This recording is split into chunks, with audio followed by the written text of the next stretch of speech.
chaufferie modulaire, c'est un ensemble en ossature bois qui comprend une partie chaudière et une partie silo. Donc la partie silo qui est là et qui contient le combustible.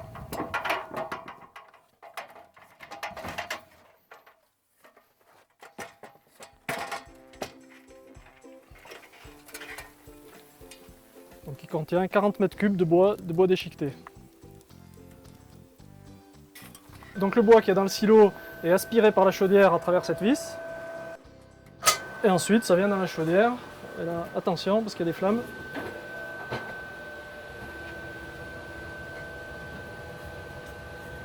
Donc ça chauffe de l'eau.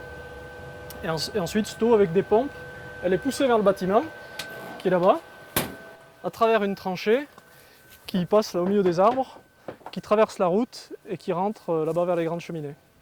Donc, au bout du réseau enterré, on rentre dans le bâtiment du client, le bâtiment à chauffer, et on arrive sur un compteur qui permet de mesurer la quantité de chaleur que nous délivrons avec notre chaufferie modulaire.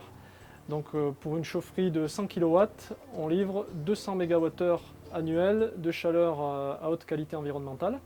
Et donc ça permet de remplacer 20 tonnes équivalent pétrole et de ne pas émettre dans l'atmosphère 60 tonnes de CO2 fossile par an.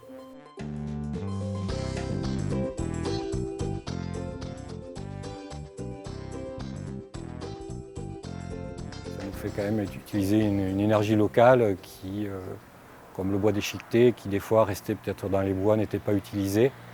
Et là, l'idée de le récupérer, de l'utiliser pour chauffer quand même tout l'établissement, hein, ça chauffe tout l'établissement, plus la piscine intérieure, plus toute l'eau chaude consommée et pour les cuisines, ben, je trouve que c'était une bonne idée.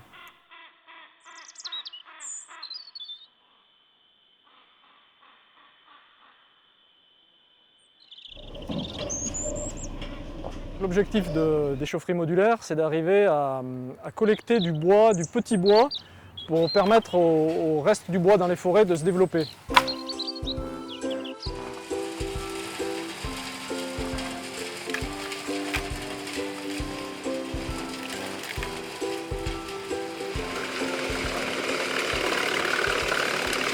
Quand la benne est pleine, ça fait 20 mètres cubes. 20 mètres cubes, ça correspond à 1200 litres de fuel. Et ça dure à peu près une semaine. Donc, ce qui fait qu'en nettoyant le bois, on permet d'économiser 1200 litres de fuel remplacé par du bois énergie.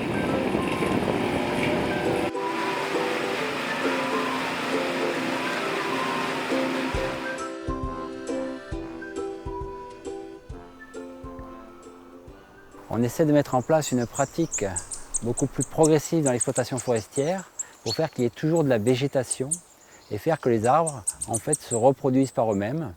Donc on aide les petits exploitants à entretenir leur forêt en abattant les arbres les plus moches entre guillemets, les moins productifs. Et ces arbres, avant d'être abattus, on veillera à ce qu'ils se soient reproduits et qu'ils aient semé autour d'eux. Aujourd'hui, on a mis en route notre 17e chaufferie. Et donc ce parc de machines nous permet d'avoir la taille suffisante pour embaucher une personne dont ça sera l'activité principale, c'est-à-dire approvisionner les chaufferies.